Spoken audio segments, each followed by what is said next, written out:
దాని మీద మీ అభిప్రాయం చెప్పండి. అంటే దాని మీద ఒకటే, దాని మీద ఏమైనా అమెండ్మెంట్స్ ఉన్నాయా, లేకపోతే పునరాలోచిస్తారా, లేకపోతే యాజ్ ఇట్ ఈజ్ అనేది చెప్పాలి.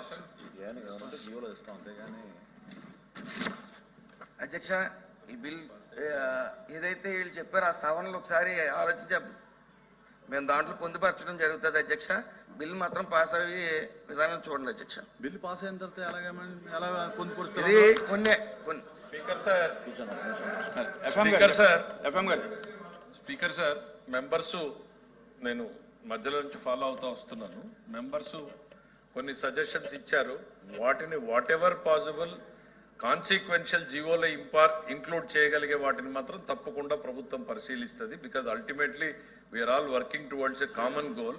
ఇది అసెంబ్లీ పాస్ అయినటువంటి బిల్లు, దాని మీద అది దృష్టిలో పెట్టుకోమని చెప్పేసి సభ్యుల్ని విజ్ఞప్తి చేస్తా ఉన్నాం. దిస్ ఇస్ ది రూల్స్ తయారు చేసేటప్పుడు what ever is possible we will try to incorporate all that in the rules in the consequential zero. Thank you.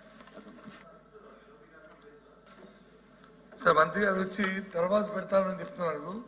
Bill once pass అయిన తర్వాత మళ్ళీ దానికి వచ్చే ఆపర్చునిటీ ఉండదు. దాని అమెండ్మెంట్ దయచేసి ఆలోచించండి సార్. ఈ బిల్లు అటు మహిళా లోకాన్ని మహిళా కార్మికులకు కానీ లేదు కార్మికుల తాలూకా ప్రయోజనాలకు కానీ చాలా ఇబ్బందికరమైన పరిస్థితి అధ్యక్ష. దీంట్లో మేము భాగస్వాములు అవ్వలేము అధ్యక్ష. దయచేసి దీంట్లో మేము భాగస్వాములు అవ్వలేము.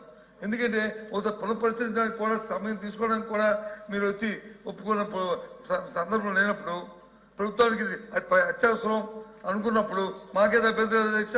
మేము వచ్చి దీని నుంచి వర్కౌట్ చేస్తాం అధ్యక్ష. మీరు బిల్ పాస్ చేసుకోండి. మేము మాత్రం ఇది ప్రజా ప్రయోజనాలకు కానీ కార్మికుల ప్రయోజనాలకు కానీ ముఖ్యంగా మహిళా కార్మికుల తాలూకు శ్రేయస్సుకు కానీ మహిళా కార్మికుల తాలూకు రక్షణకు కానీ ఈ బిల్లు చాలా ఇబ్బందికరమైన అధ్యక్ష. అందుకోసం పునఃపరిశీలించుకోమని చెప్పి అడుగుతున్నాం అధ్యక్ష. పునఃపరిశీలిస్తే సరే, లేకపోతే మాకు సమయం ఉండేది మేము దీని నుంచి వర్కౌట్ చేస్తాం. బిల్ పాస్ చేసుకోమని మీ అందులో భాగస్వామ్యం కాదు. ఇప్పుడు రూల్స్ ఫ్రేమ్ చేసేటప్పుడు ఏమన్నా దాంట్లో పెట్టుకోవచ్చండి?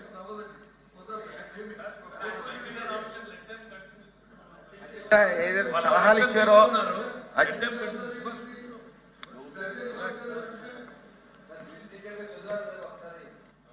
ఒకసారి బిల్లు ఒకసారి చదవండి సార్. ఎందుకంటే దాంట్లో ఉన్నది మీరు చెప్పారు, మేము చెప్పేది కూడా. ఇప్పుడు రాష్ట్ర ప్రయోజనాల కోసం కార్మికుల ప్రయోజనాల కోసం పెట్టినటువంటి బిల్లు అధ్యక్ష ఇది. ఇప్పుడు వాళ్ళు పనిచేసినటువంటి 8 గంటలే కాకుండా అదనంగా 2 గంటలు వర్క్ చేసుకుని వారాంతరం వాళ్ళకి ఆ సమయాన్ని ఉపయోగించుకోవాల్సినది ఈ బిల్లో ఉన్నటువంటి అంశం అధ్యక్ష. అట్లాగే మహిళలకు కూడా మనం పూర్తి స్థాయిలో వాళ్ళకి సెక్యూరిటీ పరంగా కానీ టైమింగ్స్ కానీ అన్ని కూడా ఫిక్స్ చేస్తున్నట్లు ఈ బిల్లో క్లియర్గా ఉంది అధ్యక్ష. ఒకసారి క్లియర్గా చదువుకుని ఏదన్నా ఇబ్బందులు ఉంటే చెప్పనండి అధ్యక్ష. వాటికి కావాల్సినటువంటి జీవోలు తీసుకుని మేము దాన్ని సరి చేస్తాం అధ్యక్ష.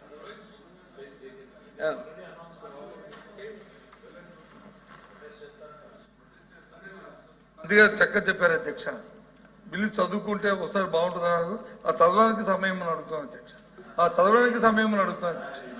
చదువుకొని మళ్ళీ వస్తాం అధ్యక్ష. అప్పుడు బిల్లు పాస్ చేసుకున్నాం అధ్యక్ష. మంత్రి గారు చెప్పారు, నేనేం చెప్పలే. మంత్రి గారు చదువుకోమని చెప్పారు కదా sir. When it is placed on the table దాని మీనింగ్ ఏంటి sir? Placed on the table అంటే చదువుకోమనే కదా సార్. దీనికన్నా ఇతరత్ర ప్రాధాన్యమైనవేవో చదువుకొని వచ్చి ఇక్కడ బిల్లు చదవలేదు అని అంటే సరైన విషయం కాదు.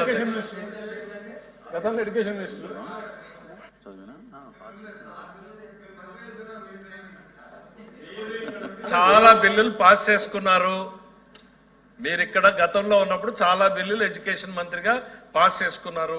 ప్లేసింగ్ ఆన్ ది టేబుల్ అంటే ఏంటి సార్? బిల్లులు చదువుకోమనే కదా. మరి మీరు చదువుకోకుండా మాకు టైం కావాలి మళ్ళీ చదువుకుంటాము. మంత్రి గారు మళ్ళీ ఏమన్నా ఒక రీడింగ్ ఇస్తారేమో చదువుకోండి అనేటువంటిది చెప్పారు. మీరు సరిగ్గా ఎవరైనా చదవలేదేమో, బహుశా ఎల్ఓపి గారు ఇతరత్రా బిజీగా ఉన్నారేమో అనేటువంటి సదుద్దేశంతో చెప్పారు తప్ప వేరే ఉద్దేశం లేదు అందులో. దయచేసి you are free to take your stand. మీరు ప్రొటెస్ట్ చేస్తారా, ఈ బిల్లు మంచిది అని ప్రభుత్వం అనుకుని ప్రవేశపెట్టిన దాన్ని ఆమోదిస్తారా, లేదు విభేదిస్తారా, వాళ్ళ ఇష్టం అధ్యక్ష. Thank you. చెప్పింది వచ్చి మంచి ఉద్దేశంతో చెప్పారు. ఎల్వైపు గారు బిజీగా ఉన్నారు కాబట్టి ఇది చదువుకోలేదేటో, ఇది ఇంపార్టెంట్ ఇది కదా అని. మరి ఆయన చెప్తారు కదా, కొన్ని బిజీగా ఉన్నాము, ఇది కార్మికుల శ్రేయస్సు సంబంధించింది, ఇది ప్రయోజనం సంబంధించింది, కాబట్టి వాళ్ళకి ఇబ్బంది పెట్టే పరిస్థితి, మహిళలకు వచ్చి రక్షణ సంబంధించిన అంశము, వాళ్ళ పనిగల సంబంధించిన అంశం కాబట్టి దయచేసి పోస్ట్ పోన్ చేసుకుని మళ్ళీ ముందుకు వద్దామని చెప్పి అంటున్నారు. మంత్రి గారు చెప్పారు కదా, మీరు కూడా అన్నారు కదా, చెప్పారు. లేని పక్షంలో అధ్యక్ష, లేని పక్షంలో ఇది కార్మిక వ్యతిరేకమైన బిల్లు, ఇది కార్మిక వ్యతిరేకమైన బిల్లు, మహిళా కార్మికులకి తాలూకా రక్షణ సంబంధించిన బిల్లు. ప్రభుత్వం వచ్చి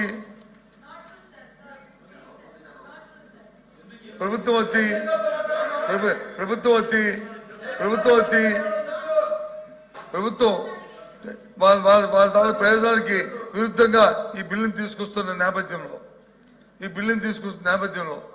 దీంట్లో భాగస్వామ్యం అవ్వకూడదనే ఉద్దేశంతో మేము వచ్చి ఈ బిల్లు నుంచి మేము వాకౌట్ చేస్తున్నాం అధ్యక్ష.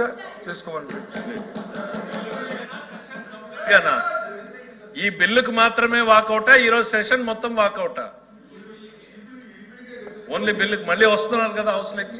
రమ్మంటే వస్తాం, వద్దంటే we welcome you sir, we welcome you, we want your presence, we want your presence, participate please.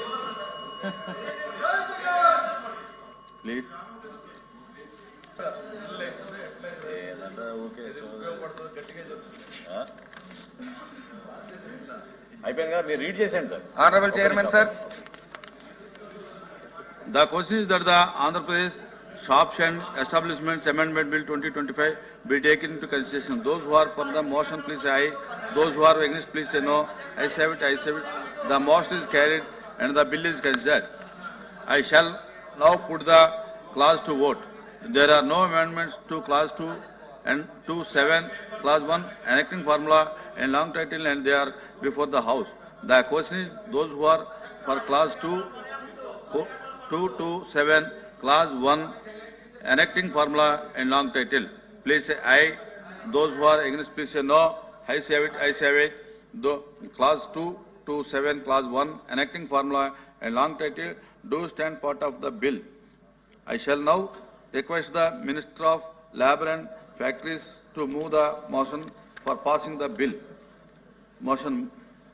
Honorable Chairman, sir, I request you to permit me to move that the Andhra Pradesh Shops and Establishment Amendment Bill 2025 be passed. The question is that the bill be passed. Those who are for the motion, please say aye. Those who are against, please say no. I say it. The motion is carried and the bill is passed.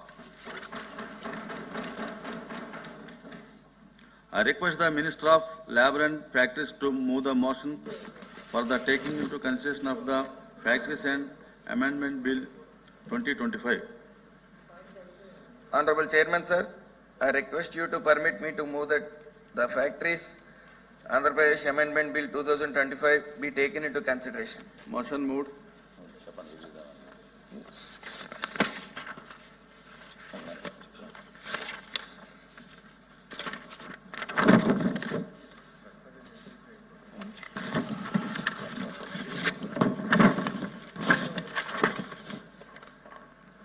Factories లో పనిచేసే కార్మికుల భద్రత, ఆరోగ్యం, సంక్షేమం కోసం కేంద్ర ప్రభుత్వం 1948లో factories చట్టం చేసింది అధ్యక్ష. తర్వాత కాలంలో తయారీ విధానాలు మారటం, పరిశ్రమల్లో కొత్త ప్రమాదాలు రావటం, ఉద్యోగుల విధానం మారడం, అంతర్జాతీయ ఒప్పందాలు, కోర్టు తీర్పులు, పరిశ్రమల నుండి వచ్చిన అభ్యర్థనలు, అలాగే వ్యాపార సౌలభ్యం కోసం కేంద్ర సిఫార్సుల ఆధారంగా ఈ చట్టం చాలాసార్లు సవరించబడింది అధ్యక్ష. ఇప్పటికీ కేంద్ర ప్రభుత్వం కార్మిక సంస్కరణలకు అనుగుణంగా కార్మికుల రక్షణతో పాటు పరిశ్రమలకు సౌలభ్యం కలిగించేలాగా కొత్త సవరణలు